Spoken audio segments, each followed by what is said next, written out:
কাঁচা হলুদ, এটা বাটবো আর বেটে তেল দিয়ে মিলিয়ে দেবো। ছেলে স্নান করতে গেছে, চলো।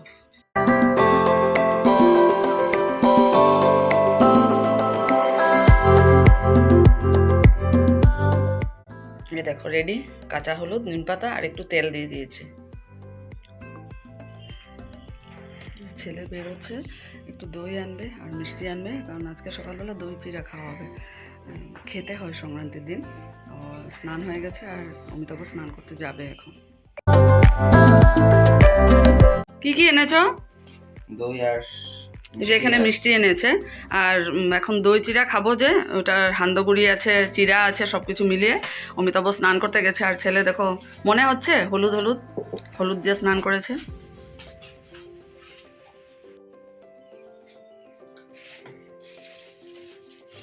মুগ ডাল ভাজা হয়ে গেছে, এখন আমি সবজিগুলো কেটে নেবো একটা একটা করে। অনেকগুলো সবজি কাটতে হবে, তো এগুলো বের করে নিয়ে, এগুলো তো রেখেছি ফ্রিজের ভিতরে,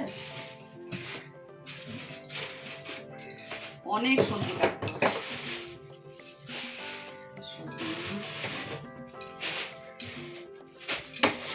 অনেকক্ষণ যাবে এই সবজিগুলো কাটতে।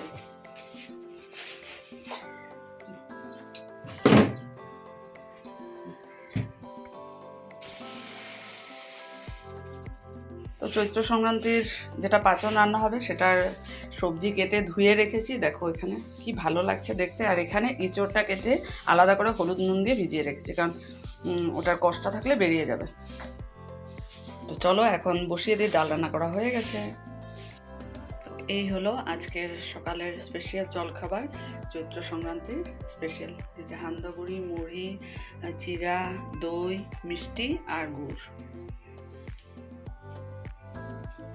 এই যে অমিতাভ বসেছে চৈত্র সংক্রান্তির জলখাবার খাবে। আমি আর ছেলে খেয়ে নিয়েছি, ওর বললো দেরি হবে, স্নান করে আসলো, ঠাকুর নমস্কার করলো। আর এই যে সুন্দর করে দেখো, এটাই অ্যাকচুয়াল আমরা মানে আগের থেকে যেটা চলে এসেছে, যে সংক্রান্তিতে দই চিড়া খেতে হয়। সবসময় সময় হয় না, আজকে করেছি। খাওয়া হয় যদিও, তবু আজকে মানে একটু মানে মনে হচ্ছে হান্দগুড়িটা আমরা পাই না। আমার স্টুডেন্ট হাসাকে প্রজ্বলিতা এনে দিয়েছে, তাই ওটা পেয়েছি, নাহলে আমরা তো আর পাই না এটা। ও আমাকে এনে দিয়েছে, তো যার জন্য আজকে এটা মিলাতে পেরেছি। তো পাচন বসিয়ে দিলাম। এই দেখো সবজি দেখেই মনে হচ্ছে যে, না জানি না, মনে হচ্ছে ভালোই হবে। আমার বাবা বলতো সবজি কাটাতেই নাকি আধা রান্না হয়ে যায়। ঠিকই, সুন্দর করে কেটেছি, রান্নাও মনে হচ্ছে ভালোই হবে। এই আমার আজকে চৈত্র সংক্রান্তি যেটা পাচন, আমার রান্না করা হয়ে গেছে। আর এখানে নিম পাতা ভাজা বসিয়েছি, ডাল তো আগেই রান্না করেছি। আর ওখানে ভাতও সিটি হয়ে গেছে। চলো আজকের লাঞ্চ রেডি।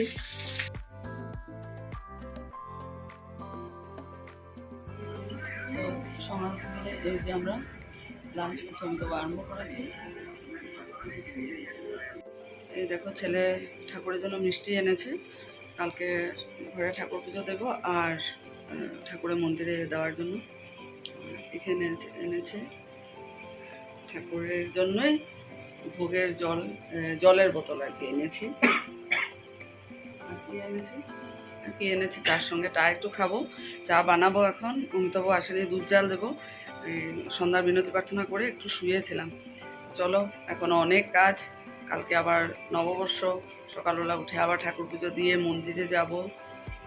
চলো আগে এগুলো রেখে রান্না করে যাই। এই দেখো কাঁঠাল কেটে রেখে দিলাম, কালকে নববর্ষের দিনে কাঁঠাল তরকারি হবে। তো এই আলুও কেটে জল দিয়ে রেখে দিয়েছি ধুয়ে, আর কাঁঠাল টুকরো করে কেটে হলুদ নুন দিয়ে ভিজিয়ে রাখলাম। তো কালকে রান্না করতে আমার সুবিধা হবে। রান্না করে এসেছি আর ভাত হয়ে গেছে, দুপুরবেলার ডাল তরকারি আছে, আর এখন একটু বেগুন ভাজা করবো। তো যে কড়াই বসিয়েছি, করে গরম গরম খেয়ে নেব। তারপর আবার কাল সকালবেলা অনেক কাজ, সকালবেলা উঠতে হবে। তো চলো ডিনারটা রেডি করি। খাওয়া দাওয়া শেষ করে এসেছি আর এখন ঘুমাবো। ছেলে আজকে এখানে ঘুমাবে, সাবধান ইন্ডিয়া দেখবো, তারপর ঘুমাবো। চলো আজকে ভিডিওটা এই পর্যন্ত। আগামীকাল নতুন একটা ভিডিওতে দেখা হচ্ছে। তোমার সবাই খুব ভালো থেকো, সুস্থ থেকো। Good night.